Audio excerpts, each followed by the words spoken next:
Hello दोस्तों, स्वागत है आप सभी लोगों का एक बार फिर से इस नए यूट्यूब वीडियो लेक्चर में। दोस्तों, आज हम 12th कॉमर्स का एक बहुत ही इम्पोर्टेंट चैप्टर स्टार्ट करेंगे जिसका नाम है issue of shares. Issue of shares आपको एग्जाम में 8 मार्क्स के लिए आने वाला है। This chapter will give you 8 marks और बहुत ही ईजी चैप्टर है। लेकिन इस चैप्टर को शुरू करने से पहले कुछ इस चैप्टर के बेसिक्स हैं, वो हमें समझ लेना बहुत इंपॉर्टेंट है। तो सबसे पहले हम स्टार्ट करते हैं, what is shares. Shares, company shares क्या होते हैं। अभी सपोज मुझे एक कंपनी स्टार्ट करनी है, पब्लिक लिमिटेड कंपनी, और मुझे उस कंपनी को शुरू करने के लिए 100 करोड़ रुपए चाहिए। यानी मेरी टोटल रिक्वायरमेंट कितनी है? 100 करोड़ रुपए। और अब मैं पब्लिक को बोल रहा हूँ यार कि तुम मेरे कंपनी में 100 करोड़ रुपए लगा दो। तो एक तो नई कंपनी है, और अगर पुरानी भी कंपनी होगी तो 100 करोड़ रुपए का बहुत बड़ा इन्वेस्टमेंट है। सो डेफिनेटली ट्रस्ट इशू आएगा।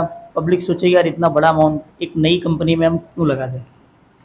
तो कंपनी क्या करती है, ये जो 100 करोड़ रुपीस है, इस करोड़ को स्मॉल स्मॉल पार्ट्स में डिवाइड कर देती है, छोटे छोटे पार्ट में डिवाइड कर देती है। And every part is known as share. Right, let's take simple example कि सपोज मुझे 10,000 रुपये चाहिए। ठीक है, कैपिटल चाहिए मुझे 10,000 रुपये। ठीक है, तो मैं क्या करूँगा, इस 10,000 रुपये को 1000 पार्ट्स में डिवाइड करूँगा, 1000 इक्वल यूनिट, और हर एक यूनिट की कीमत मैंने रख दी कितना? 10 रुपये। यानी कि जब ये 1000 पार्ट्स कंपनी के बिकेंगे तो मेरी कंपनी को कैपिटल कितना मिलेगा? 10,000 रुपये। यानी कि total capital of the company divided into small number of unit, in each unit is called as share. यानी कंपनी का जो टोटल कैपिटल होता है उसको हम लोग स्मॉल नंबर यूनिट में डिवाइड करेंगे, और हर एक यूनिट, हर एक पार्ट क्या हो जाएगा? शेयर। तो जो बंदा कंपनी का शेयर्स खरीदता है, the person who purchase share of the company is known as what? Share holder. और आप सबको पता रहेगा कि शेयर होल्डर को उसकी इन्वेस्टमेंट के रिटर्न्स में क्या मिलता है? Dividend. And every share having its face value और नॉमिनल वैल्यू। शेयर्स की जो प्राइस होती है उसी को हम लोग क्या बोलते हैं? फेस वैल्यू या तो फिर नॉमिनल वैल्यू। अब नेक्स्ट पॉइंट हमारा आता है कि value of shares. So there are 3 values हो सकते हैं शेयर्स के। First one is par value, second one is premium value, and third one is discount value. Suppose मैंने शेयर्स का प्राइस रखा 10 रुपए, और मैंने उसको मार्केट में इशू भी किया 10 रुपए में। This is called par value.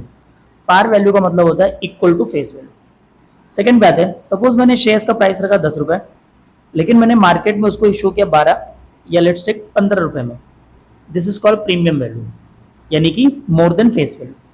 Suppose मेरे शेयर्स का प्राइस कितना है? 10 रुपए, और मैंने मार्केट में इशू किया उसको 8 रुपीज़ में। This is called discount value. तो शेयर्स की 3 वैल्यू हो सकती है। फेस वैल्यू को ही पार वैल्यू बोला जाता है। Par value equal to is face value. Second होता है premium value. Premium value is more than face value, and discount value is less than face value. दूसरी चीज, शेयर को आप बोल सकते हैं कंपनी में एक हिस्सेदारी। कंपनी के कैपिटल में आपने अगर कंट्रीब्यूशन लगाया तो आप कंपनी में उतने कैपिटल के क्या बन गए? हिस्सेदार बन गए, और इसीलिए आपको कंपनी में क्या मिलेगा? डिविडेंड मिलता है। ठीक है, क्योंकि जो बंदा पैसे लगा रहा है शेयर्स में, वो कंपनी का कौन होगा? ओनर। और share holders are the owners of the company, क्योंकि आपने कंपनी के कैपिटल में कंट्रीब्यूट किया है। Is that clear? तो यहाँ पे कुछ एग्जांपल्स दिए, वो आप रीड कर लेना है। और हमेशा ये याद रखना है कि शेयर्स का मतलब क्या होता है? Total capital of the company divided into small number of unit, each unit is called as share. हर एक शेयर्स का क्या होता है? फेस वैल्यू और नॉमिनल वैल्यू। जो बंदा शेयर्स को खरीदेगा वो क्या होगा? Share holder. शेयर होल्डर ही कंपनी का कौन होता है? मालिक, यानी कि ओनर। और शेयर होल्डर को उसके इन्वेस्टमेंट के बदले में रिटर्न्स में क्या मिलेगा? डिविडेंड मिलेगा। दूसरी इंपॉर्टेंट चीज कि शेयर्स की 3 वैल्यू हो सकती है, par, premium, discount. Par equal to face value, premium more than face value, और discount less than face value. So आज के लेक्चर में इतना ही है। नेक्स्ट लेक्चर हम स्टार्ट करेंगे types of capital. Thank you very much.